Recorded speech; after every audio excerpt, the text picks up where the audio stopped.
Yeah.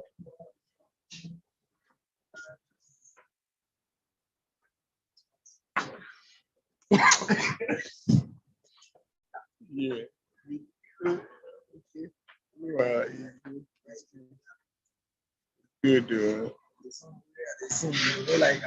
I know you try.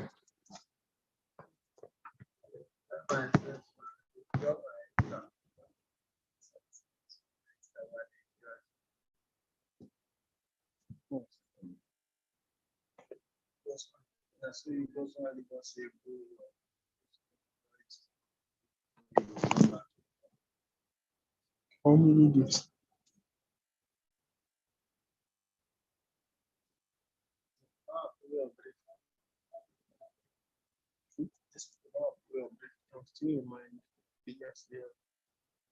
Just today. And this even help me do some of the job. If I'm this will help me do some of the job.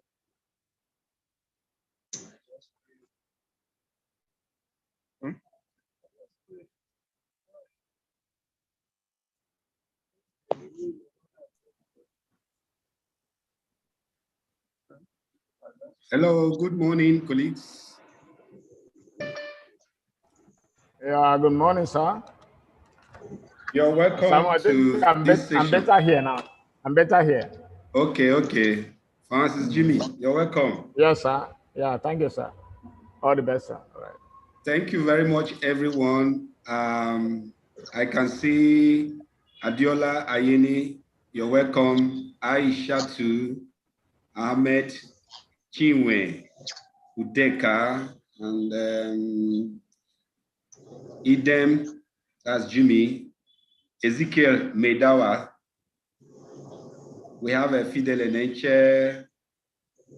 We want to appreciate all of you. Peter Onche, that's my friend in diaspora. I don't know him, but by his name, I think we are brothers. Okay. Thank you. So I want to welcome each and every one of us. And because this meeting is strictly for pharmacists, I didn't bring on board my crew, especially those ones who are not pharmacists. In our crew, we have one pharmacist, and then the rest are non-pharmacists. The pharmacist was very busy with other engagement, so we couldn't bring her on board. So I would like to just make few of us here co-hosts, so that while I am presenting, you can be admitting them, those who will be coming in and they will be in the waiting room. So I'm just randomly selecting people and assigning that role to them. So you can see on your screen, once you are made a host, you will see that you've been made a co-host. So all it needs is once somebody comes in the waiting room, you will hear a sound, and then you have the option to admit. So please, let's just go ahead and admit them. And again, the other thing that we need to do is when somebody raises his hand or makes any comment, because I am presenting, I may not want to be distracted. So just read the text message, the chat, and if it's something that requires me stopping, then you can step in and then just call my attention. Then the other thing I would like to encourage us to mute our mics so that we do not have conflicting sounds from the different environments. All right, so once again, good morning to everyone and welcome to this session. My name is Pharmacist Samson Emelike. I'm a public health specialist, and I have bias for pharmaceutical care and supply chain management. But somewhere along the line, I have this passion to be a bridge for people to learn. And so that's what has brought me to what I am currently doing. So without wasting much time, we'll just go into what we are here to do. Self-development skills for relevance. This is going to be in series, and it's actually in 3 series, episode 1, 2, and 3. But for today, we'll only look at the first one, episode 1. So the episode 1, we'll be looking at be visible at workplace. We all work and we have our workplaces. So one key thing that is always at the forefront of any career development counselor is be visible at your workplace. So that is what we'll be discussing today. And then beyond today, we have episode 2, and we are going to be focusing remaining relevant in AI-driven age. Remaining relevant in AI-driven age. And then we look at episode 3, the leadership qualities that are necessary or required for the new normal. We know that what used to be 5 years ago may become obsolete. And what used to be last year may also become obsolete. So it is something that I felt we should come together as a family and bring it to our notices. And then we'll see how to go about it to remain relevant. Somebody may ask, why must I work towards remaining relevant? Some of the reasons are because the business environment is changing and we must change with the tides. This reminds me of the story of Who Moved My Cheese. If you have read the book or seen the movie, these young people, they were very relaxed, not minding the changes happening within their environment. And so they were caught unawares. So in our business world, the environment is changing and we must change with the tides. Another reason is because our technical skill-based role is under threat. We pride ourselves with technical expertise in what we do. But we know that in the age that we are in now, it's an age of intelligence revolution, where robots are coming in and taking the roles of several technical persons. So this is one reason why we need to remain relevant, that even if robots continue to emerge and continue to dominate, we still need to be relevant. So the use of AI is on the rise and will soon replace lots of technical roles. Again, the business industry is highly competitive and we need more than hard work to remain on board. You may have noticed in an environment, somebody is working his head out and you see this is well-committed person. And then when it comes to choosing somebody for promotion, you see they are choosing other people who are not as hardworking as the other. The reason is there are some skills that they possess that are very, very valuable to the organization and to what they do. So in this environment, in this business world now, we need more than hard work. Technological improvements are increasingly becoming great threats to laborers. Think about what happened in 5 years, 10 years ago in the movie industry. When you want to take aerial views, you will see helicopters and then cameramen. But these days, drones have taken over that. And several people lost their jobs. So these are the impacts of technological improvements. Our industry will soon be run by robots, like we are gradually seeing. And it's important that professionals begin to strategize on how to self-develop themselves to remain relevant, because their technical skill-based roles are fast becoming taken over by robots. So the strategy to remain relevant is an indispensable survival strategy. Now, I just get us a few quotes. An African proverb says, not to know is bad, not to wish to know is worse. And then not everything that is faced can be changed. However, there is nothing that can be changed until it is faced. So let us now begin to look at the episode 1, which is our cruise for today's meeting, being visible at workplace. Now let's look at some of the strategies that will make you visible at workplace from the positive light. You know, there are times in our working environment, we will see people trying to do certain things, trying to show off certain skills and their expertise. And then some people might be whispering, they just want to be seen. They just want to be seen.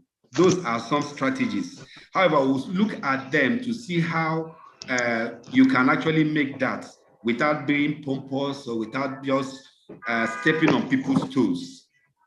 So strategy we use to boost our visibility include the following. One, it's good for you to speak up in meetings.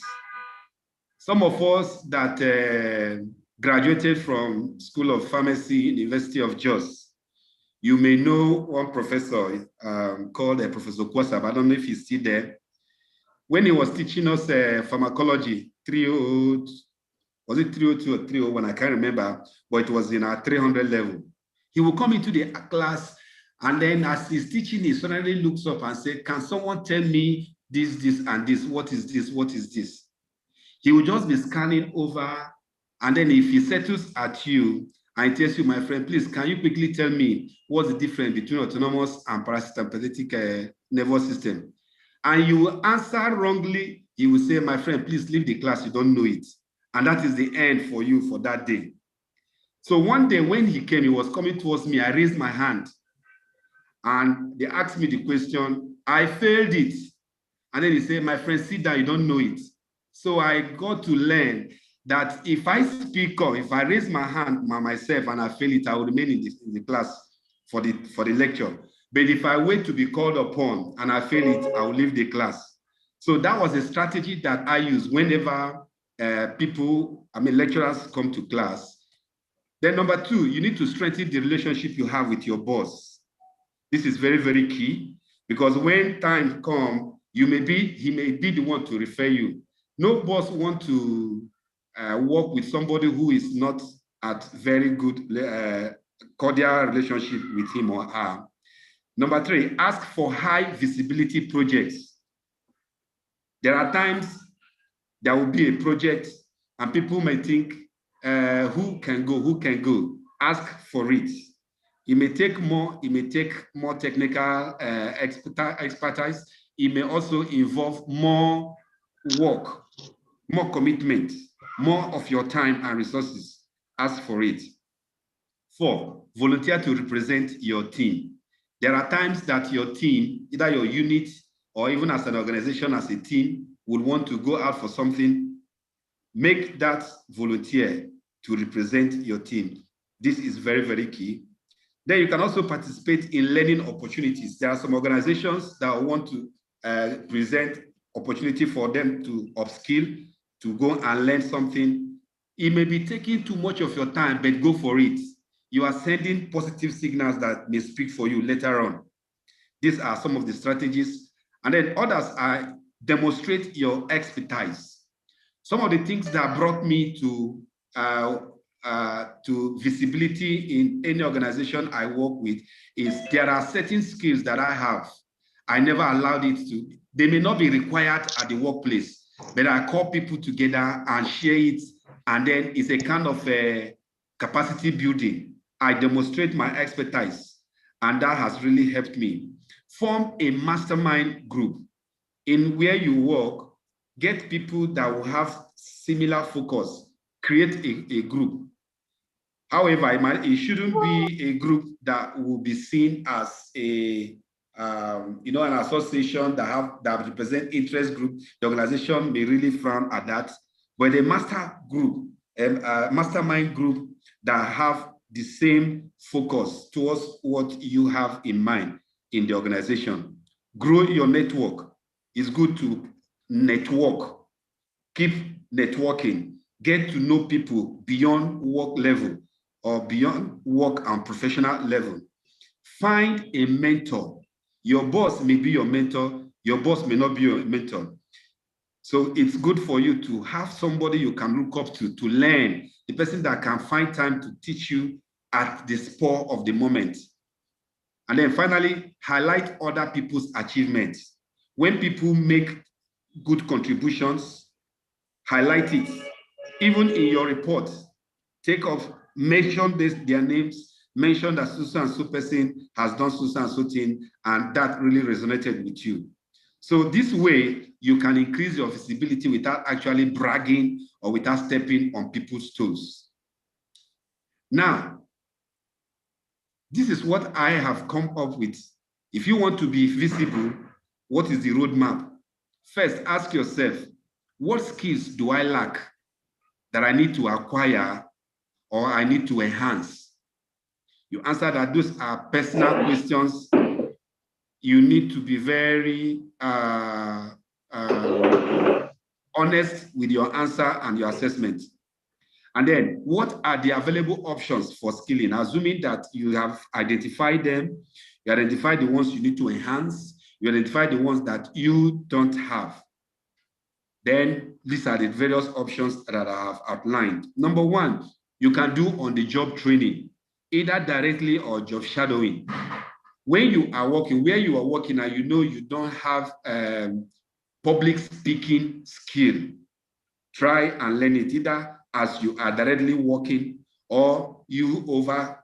Job shadowing is when somebody is working and you are just looking over what he's doing, how he is doing it. He may not be directly involved teaching you, but you are watching him and observing what he is doing. Then you can also do that through volunteering. There are lots of skills that volunteers get. And I mentioned that in one of the presentations I had with the volunteers, that was last week. There are what I call the gainful skills of volunteering. So you can actually get that. Then you can also go for a structured educational program. There are a structured educational program that you can use to upskill, like professional development courses or the short courses. You can go for soft skills courses. And then you can actually go for support services. In any organization where you have different units, one cannot work independently of his own. He has to work to make the other unit work, and then the other unit has to work for the other unit to work, and eventually the entire organization works. So those small units, they have rules that you can go and learn those required skills that you have. And so from this session now, I'm going to be mentioning those strategies. And then it's a time for us to just use one minute for each of those points. I believe there are 10 of them. So if we spend one minute to discuss them, it's going to be just about 10 minutes or at most 15 minutes. So be ready to let us know if you want to speak, or if you want to send it via chat, you can send it. Now, the first one that we are looking at is speaking up in meetings. What do you think are the skills required to speak up in meetings?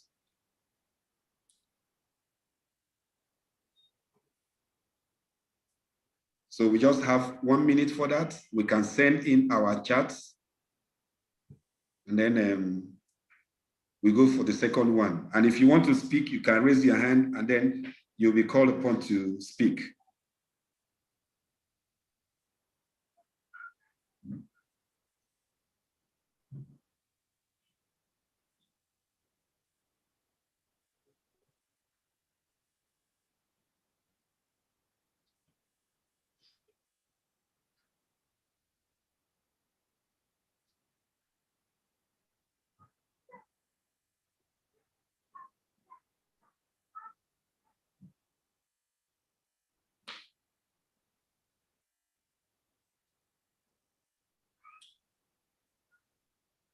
Okay, I think we have received some via the chat. Thank you so much.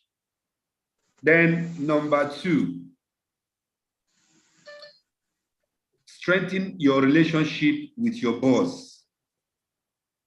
What skills do you think are necessary for this?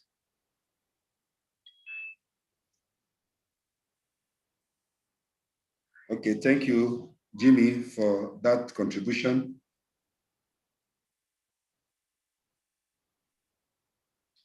This is number 2, strengthen your relationship with your boss. Okay, I think Chinwe wants to speak. Chinwe, go ahead. Okay, good morning, everyone. Can you hear me? Yeah, sure, we can hear you. Am I audible? Okay, in strengthening your relationship with your boss, what comes to mind is understanding your boss, understanding his heartbeat for the work you're doing or for the institution, like the vision, his vision for the assignment, and you run with it. Like when you know, understand what he wants, and you are able to deliver at any given time, it's part of strengthening the relationship because he will always think about you whenever something good comes up. And also humility, and then being able to communicate what's on your mind in a humble way, not talking down on anyone, being able to communicate whatever is going on in your mind at any given time. Thank you. Thank you so much. That's quite explicit. Thank you so much. Okay, somebody else is raising his hand. Ezekiel Medawa, please go ahead. All right, yeah, Come on, people. Come on,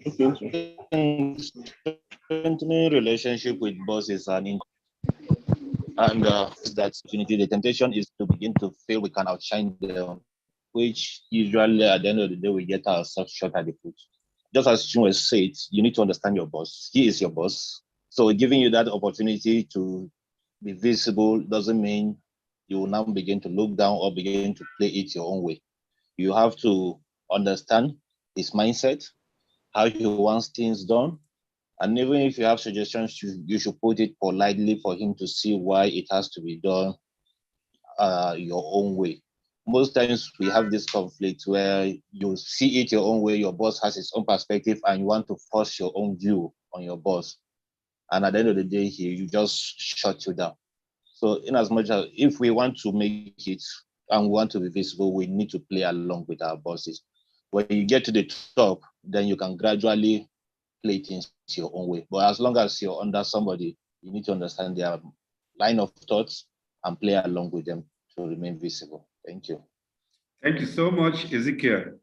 Thank you so much. And Idem is submitted in the chat that we need to be committed to work and always available when needed. I think these are all great points that we need to take home.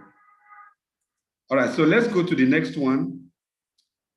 The next one is ask for high visibility projects. What do we think are the skills that we can adopt or employ for this particular strategy?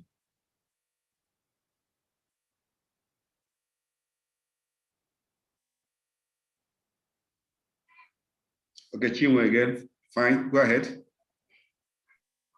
Okay, in asking for high visibility projects, it calls for discipline in your self-development. Why I said discipline in your self-development is you don't just come up and start asking for high visibility projects. You should ask for high visibility projects within what you can handle, within your capacity. So if we are adopting the mindset to start asking for high visibility projects, then we must be enough to pursue self-development in certain areas where we may be missing it. You don't ask for something you know you lack the capacity to handle. Because if you do that, that may give you room now to sell yourself short. I mean, everybody will now see your deficiency. Meanwhile, you are meant to highlight your sufficiency and down-tone your deficiency. So we have to be disciplined in self-development. Thank you. Thank you very much. Yes, this is very, very key. You know, in as much as it's a strategy, You need to know your strengths. You need to know your weakness. And just like she said, there are your weaknesses, you need to downplay it. You don't even mention it until you are asked. Our weaknesses are what we are supposed to use to strengthen certain areas of our life. Okay, so thank you so much for that.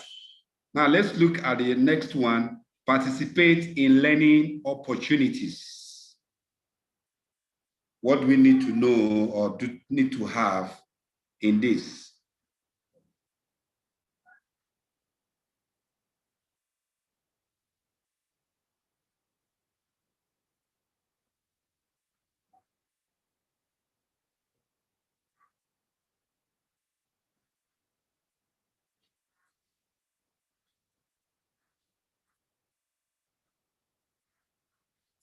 To participate in learning opportunities is an added responsibility. So you need to know how to manage your time. When you want to participate in learning opportunities, it's an added work. So you need to know how to prioritize. You need to know how to multitask. These are some of the soft skills that you need to go for. Now let's look at number 5. Okay, sorry. Number 6, demonstrate your expertise. What do we think we need for us to adopt this strategy?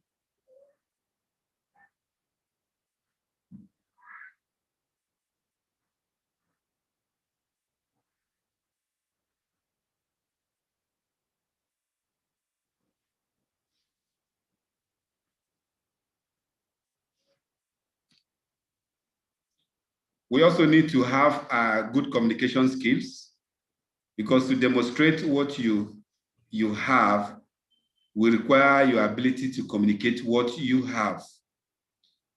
Communication goes beyond the verbal, the written.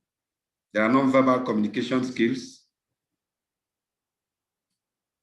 And then our ability to also hone what we know. There are people who have some form of experience required in an organization, but because they do not know how to hone it, they miss it out.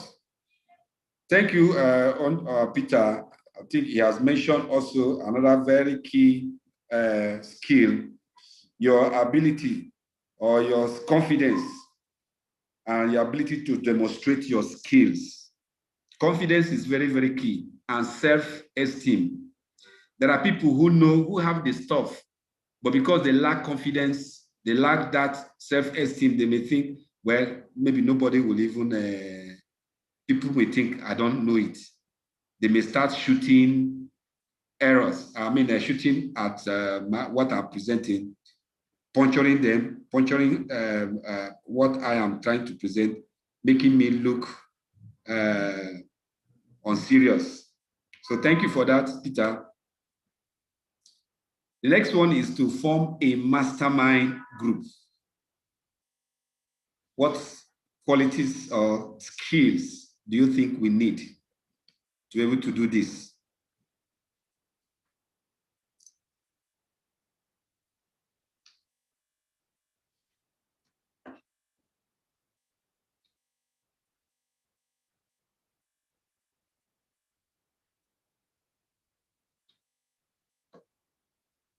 From my perspective, to form a mastermind group, you need to have some leadership qualities, some organizational skills. Because when you form a group, you now have, okay, yes, from Timmy, thank you very much, good relationship skills. That is very key. We need to have good relationship management skill. That's very key. So if we are forming a group, you know that you are relating with others. And then within that group, others are relating with each other and you are there looking, observing. So you should be able to have good listening skills, which is part of communication. Okay, from to me again, collaboration and diplomacy. These are very great skills. All right, so let's go to the next one. Grow your network.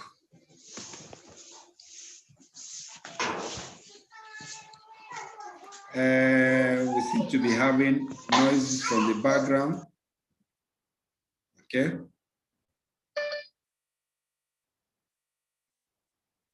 All right, so growing your network.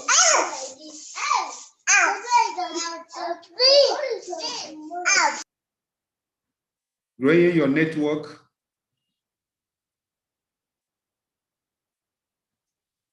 So one of the skills that we need to have here is resilience, your ability to continue. Time management from Hilda, thanks. And for other colleagues, okay? Avoid uncivil behavior from Scholastica, that's great. Yes, because when you are growing your network, there are things you can do or say or present that will drive them away. So these are great skills that we need to have. Thank you so much for these contributions. Then let's look at number 9, find a mentor. What skills or qualities should we have? Remember what we are doing is if you need to make yourself relevant, you need to be visible. And to be visible, there are these strategies that we have enumerated, and they need some level, some form of skills and qualities to be able to adopt. Okay, your ability to connect to others with diverse professionals or connecting to diverse professionals. That's great. You can't just be, you're a pharmacist, you're only connected to the pharmacist groups. You need to be able to mingle. You need to be able to adapt, adaptability. Okay, so for the mentor, what do we need?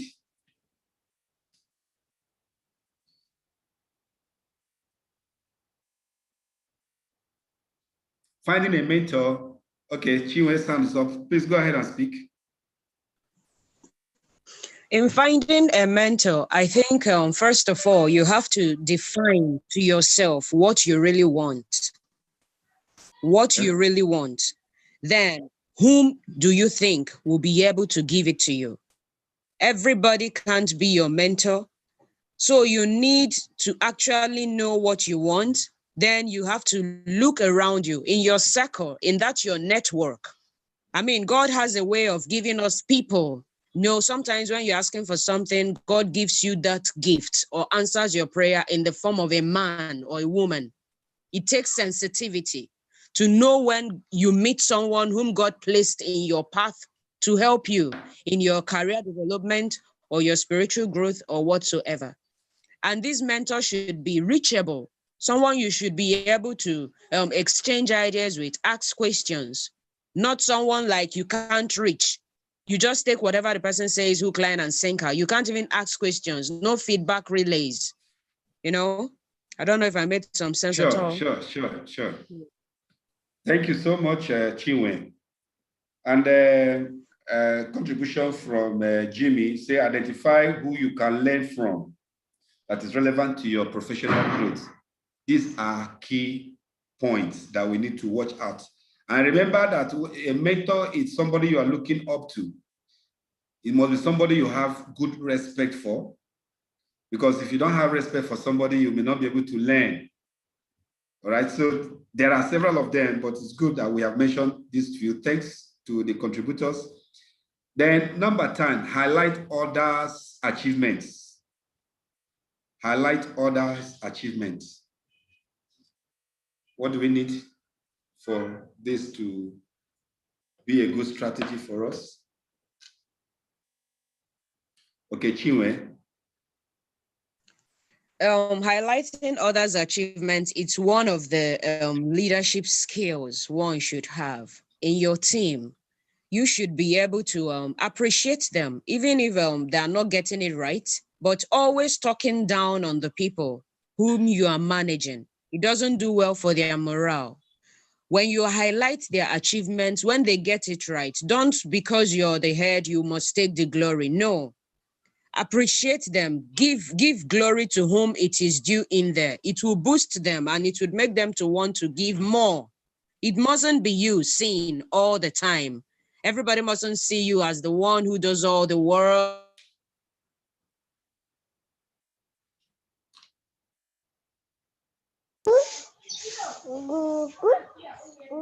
All right. Thank you so much, Chiwe, for that contribution. And so with this, I want to finally introduce us to Havron e-learning hub.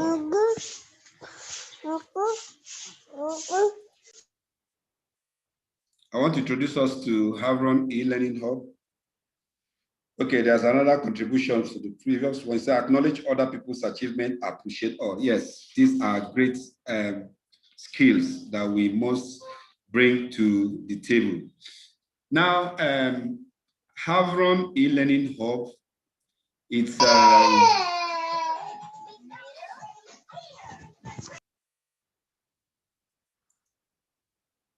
okay, so Havron e-learning hub, this is the online learning hub arm of Havron Professional and Educational Services Limited. Both of these organizations are registered in Nigeria, and it was founded out of the passion to create a learning platform in Africa that will provide high quality, acceptable, and affordable education and career pathways to the underserved. And we have been pursuing this vigorously. And with what we have learned so far, it has the people's enthusiasm has really also motivated us. Our vision and our mission rest on two pillars. Number one, we know that e-learning is the future of education. We had conceived this 2017, even long before COVID came on board. Why? Because it's very flexible. It has flexibility to learn, flexibility to fit into your work life, and flexibility to do several other things that you want to do. It removes a lot of limitations and barriers that hinder us from getting education or pursuing our career pathways. And the second pillar is that the cost of e-learning can actually be scaled down when you have the right strategies. We know that e-learning or online learning, they are less expensive than physical learning. So these are the two pillars that our vision and mission rest on. Now, our vision is to be the leading online learning hub in Africa. And like I say, we are serving the underserved. And our vision is to bridge the skills gap in Africa using online programs and career pathways. Now, our strategy is our number. We use it to negotiate for downward fee review. And this has helped a lot of people. As we go on, I will let us know some of the examples where this has played out and that has helped a lot of pharmacists, medical doctors, nurses, medical lab scientists, and non-health workers. Somebody's mic is on and I keep muting and he keeps unmuting. Macaulay.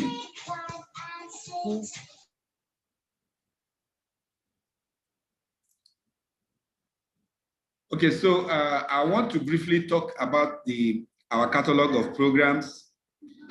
In our kitty, based on the organizations and the institutions that we represent, we have professional development courses, the short courses. We have basic life saving skills certifications. We have diplomas, postgraduate diploma programs, bachelor degrees, masters, and PhDs.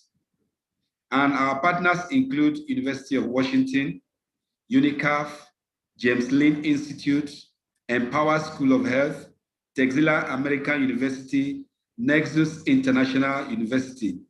And I just want to let us know that all the universities and other institutions that we represent, they are all in the world's higher education database, which means they have reached the highest accrediting bodies and they are well recognized. That serves us when we talk about affordability, quality and recognizable certificates. Now, for us in-house, we have our capacity building programs for instance, the Microsoft Excel. We have developed a lot of modules and a lot of people have benefited through this. And the testimonies that we get are motivating us to keep going higher. Recently, we have received requests for Microsoft PowerPoint, Microsoft Word, and we have developed that and we are deploying them.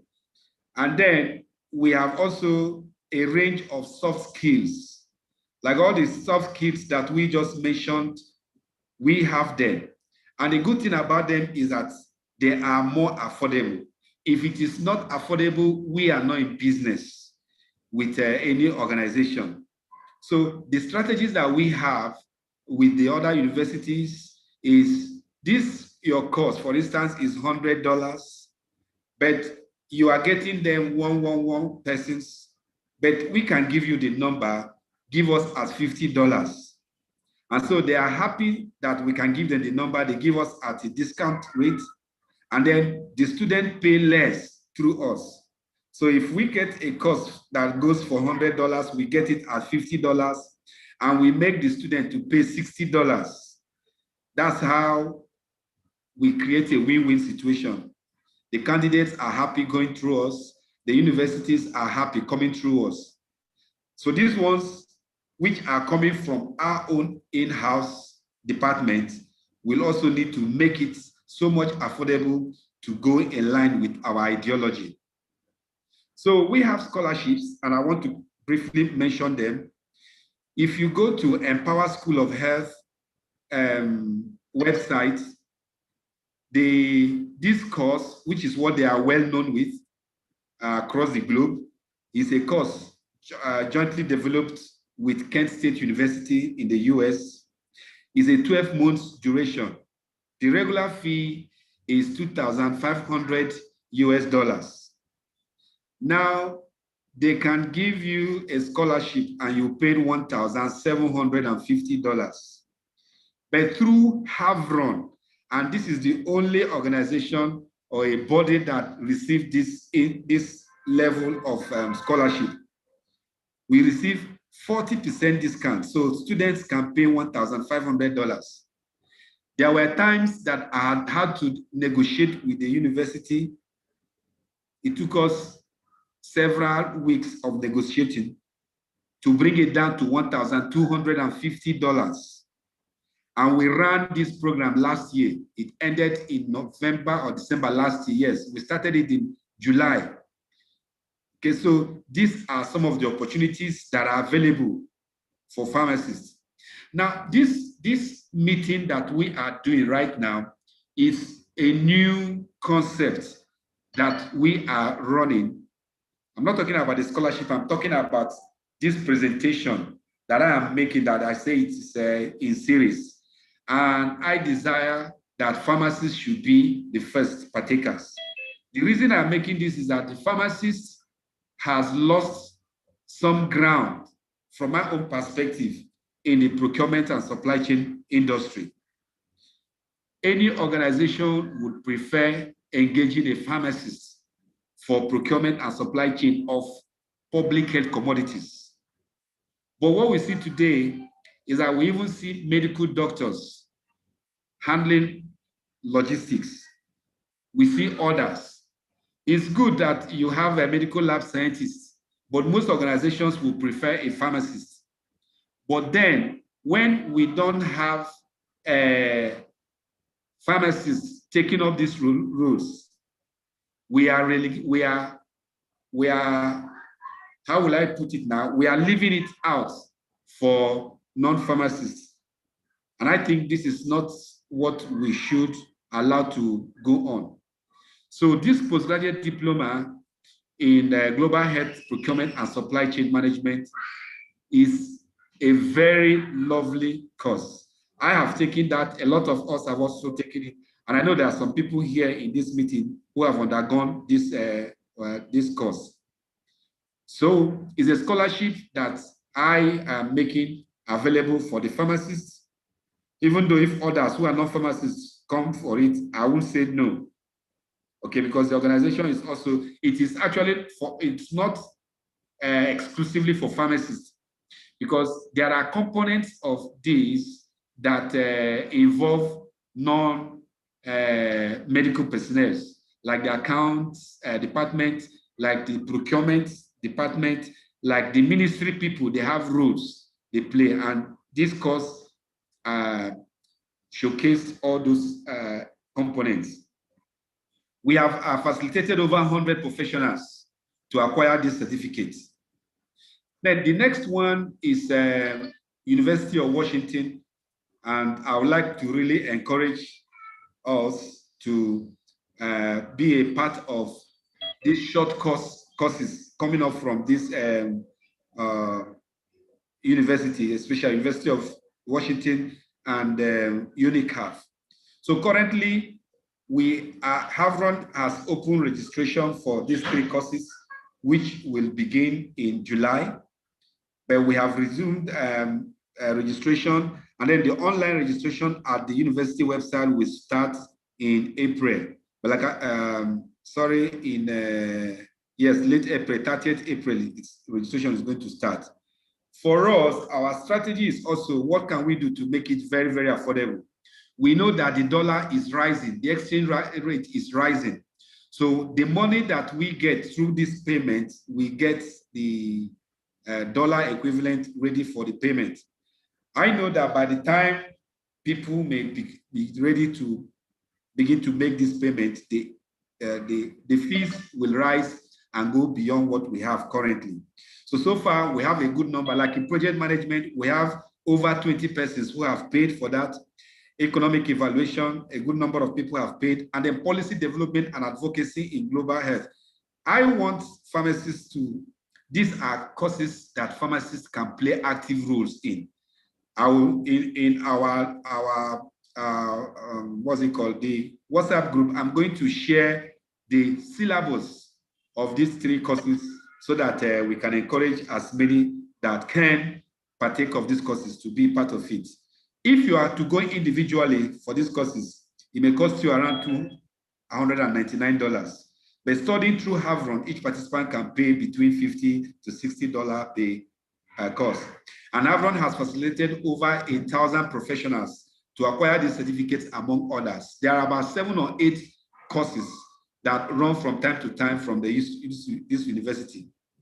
Now, another scholarship available through Havron is from UNICAF. These are their short courses. They have over 30 of them, but top trending courses are these, like we have mentioned, human resources management. Some of us are in the community. You need to know community pharmacy practice. We need to know what it means to hire and manage human resources. Risk management, performance management, logistics supply chain management. I put this in general because it does not dwell solely on health commodities. And then we have operation management. So each of these courses will cost an independent participant between $100 and $150. But like I said, using our strategy, we're able to negotiate this down between $60 to $75 per course. Over 50 professionals have gone through this. And then we have from James Lind Institute, this is in Switzerland, and they also have offices in other places like Singapore, USA, and others. Master's courses in public health, advanced postgraduate diploma. I have isolated these ones because they are very focused towards the pharmacists. Talk about pharmacovigilance and clinical research, pharmacovigilance and pharmacoepidemiology, pharmaceutical regulatory affairs, public health research, translational medicine, and pharmaceutical medicine. Like I said, there are over 30 of them that you can select, but I've tried to sieve those ones that are related to pharmacy. Now, we have several other ones that time will not permit me to mention on this call. For UNICAF will, on their website and on their advert, you see they give 65%, 70%. But we have an understanding with them.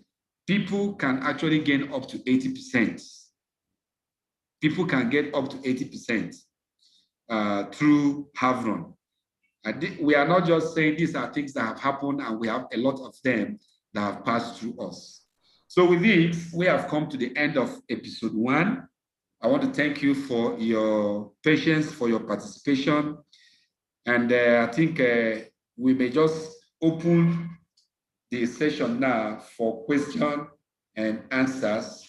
Like I said, in the major group, I'm going to share the link for this University of Washington courses. If you haven't joined, I will encourage you as a pharmacist to join and then participate in those courses. So thank you very much. Thank you, Samu. Thanks.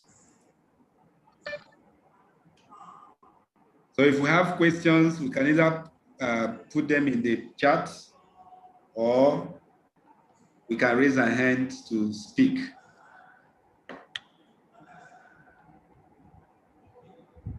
Is my hand up?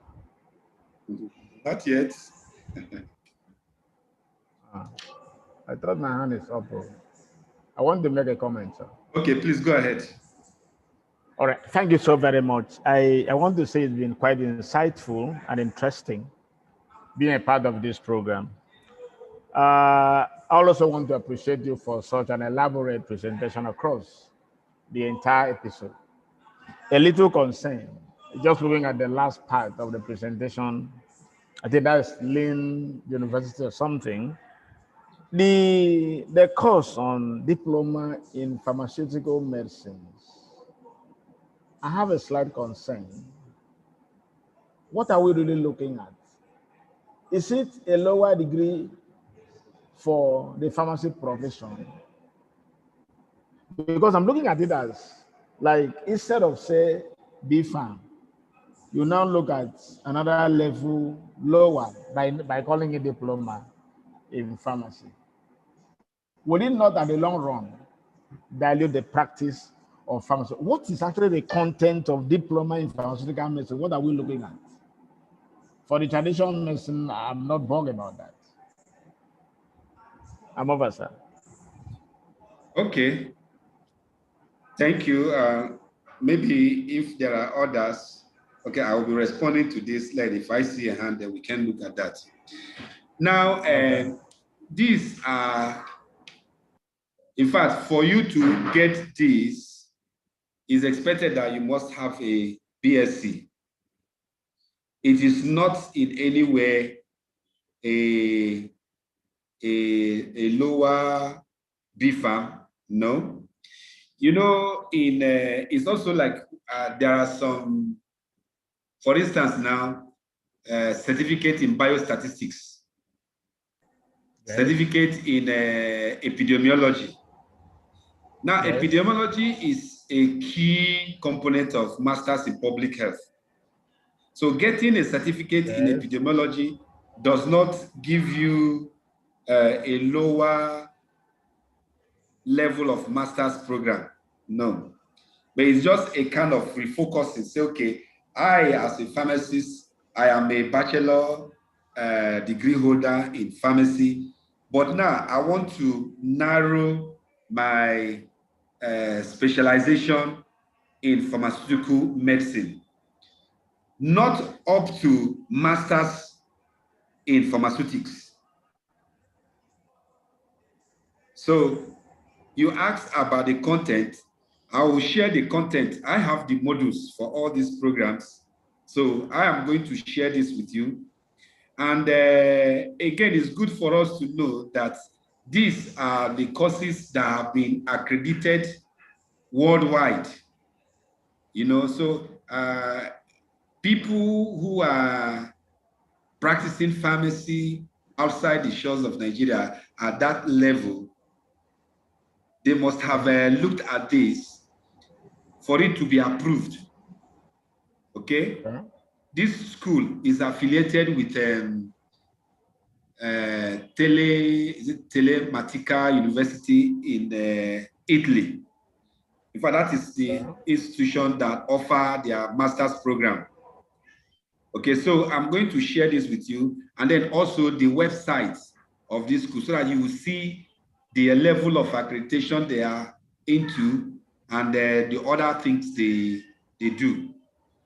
So just to answer in a short way, when they talk about diploma, it is not a replacement for BPharm. Somebody who does this cannot claim to be a pharmacist, cannot do what a pharmacist does. So that's just the little contribution I have. But when I share the content of this course, then you will know more. It's okay. Thank you very much. Thank you so much. Yeah. Thank you.